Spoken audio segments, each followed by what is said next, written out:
struggle. I can tell whoever raised you did something. They consciously worked on your mind. Yeah. Like, she's taking permission without taking permission. You know when? Yes. She has courtesy. At the meet her for the first time, but see the way she dey talk. She does not know me, oh. Now say this one, say, no, na fire lord, in a celebrity. No, she does not know me. So when you talk about diplomacy, we don't need to put diplomacy. Yes. If you do diplomacy, that's how we go do diplomacy, enter marriage. Yes. Get chaos. Give birth to children. Everything go. No, we need truth. Real one. If you like it, good for you. Let me quote the scripture. The scripture says that discipline is not sweet. Discipline is not sweet, but anybody that can take discipline will reap the fruits of we enjoy discipline. But discipline is not sweet. So we can't pamper people. You can't see somebody doing the wrong thing and clap for them and say, oh, the way you are doing, I don't have that nonsense, stupid time. That's why God has raised me like this. And that's why I know what I'm doing. I'm not called to everybody. If you want to go and live a stupid life, go and live your stupid life. Get out of my ecosystem.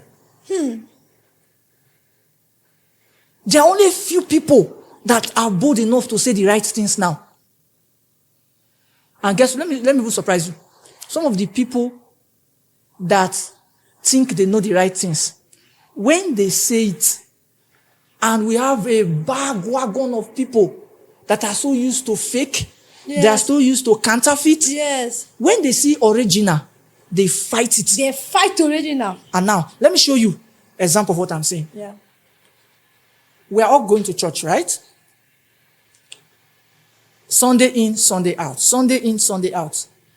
Because your pastor, when I mean your pastor, I'm general. Yeah. Your pastor is pampering you in church, not telling you the truth, not showing you. It's not like he's not telling you the truth, right?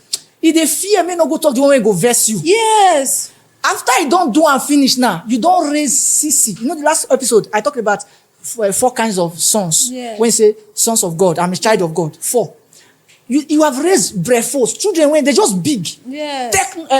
What's it called? Nepios. Nepios. I'm in church for 6 years. Shut up your stupid mouth. You're in church for 6 years. You don't know the scriptures. You cannot rightly divide the scriptures. You cannot teach somebody the Bible. Why did I say so? Somebody that has been in church for 6 years will fight me because I said I raised the dead.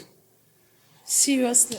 So my question is it that I cannot raise the dead? Or the supernatural. Or is it that I should not raise the dead? Or is it that I don't have the ability to? Or is it that it's an abomination to raise the dead? So I'm thinking, and on Sunday you dress and go to church. And you are going to church. One pastor said something about me. He's a big pastor. So he did a video in a podcast and said, there's this guy called Raymond. He talked about me. He said, there's this guy called Raymond online. Raymond came on it. He said, when I go to his comment section, a lot of Christians criticize him. Seriously? Then he said, I'm not having issues with what he's saying because I live in the supernatural. Then the pastor now said something. He said, if it's a babalawo that was saying the things that Raymond is saying, they will be okay. You see the mindset? Yes. Your pastor is not teaching you the written. That's the proof. That's the proof. There's no miracle in your church. There's no supernatural in the church. You don't pray in tongues.